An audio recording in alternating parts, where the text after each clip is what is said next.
మీకు అందరికీ తెలుసు నేను మాటలు చెప్పే మనిషిన ఫీల్డ్ లోకి వెళ్లి పని చేసే మనిషిన. ఈ రోజు నా గురించి నేను చెప్పుకోను. నేను ఎవరు ఎన్ని రకాలుగా మాట్లాడినా ఫీల్డ్ లోకి వెళ్లాలనుకున్నాము, వీలైనంత వరకు బాగా వెళ్ళామని అయితే చెప్పం గానీ ప్రజల్లోకి పార్టీని తీసుకెళ్లాలనే దాంట్లో నా వరకు నేను కొంతవరకు న్యాయం చేస్తానని అనుకుంటున్నాను. నేను వెళ్ళిపోయాం, ఎందుకు ఒక తాటి మీదకి రాలేకపోయాం. సరే అయిపోయింది పర్వాలేదు, కానీ నా వరకు నా మాట ఏంటంటే యుద్ధ రంగంలో దిగిన తర్వాత యుద్ధమే చేయాలి.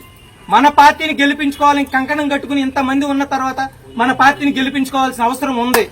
ఇప్పటికైనా పర్వాలేదు, ఇంతవరకు పార్టీలో జాయిన్ అవ్వలేదు, పార్టీలో సీటు తెచ్చుకోలేదు, ఎందుకు నిరాశపడతారు?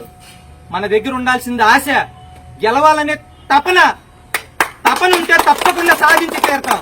మరి ఇప్పుడు ఇక్కడ మాట్లాడిన వాళ్ళలో ఎంతమంది వెళ్ళగలం పార్టీ ఆఫీస్ కి? ఎంతమంది బయటకు వచ్చి వస్తారు రేపు పొద్దున్న? ఇవాళ వెళ్దామా రేపు వెళ్దామా నిర్ణయం తీసుకోవడానికి? మళ్ళీ దానికి బయటికి ఈ టెంట దాటి బయటికి వెళ్తే మళ్ళీ ఎవరు గుసగుసలు మొదలవుతాయి తప్ప ఫీల్డ్ లోకి రాలేరు. మళ్ళీ అలాంటప్పుడు ఊరికే ఓకదంపుడు ఉపన్యాసాల కోసం కాలాతీతం చేయొద్దు.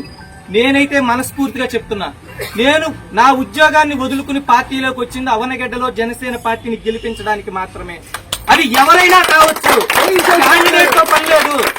కావాల్సింది పవన్ కళ్యాణ్ గారి బొమ్మ ఇక్కడ కావాల్సింది. ఆయన బొమ్మ పెట్టుకుని మనందరం గెలిపించుకోవాలని చెప్పి అందరం ఇంత తాపత్రయపడేవాళ్ళం.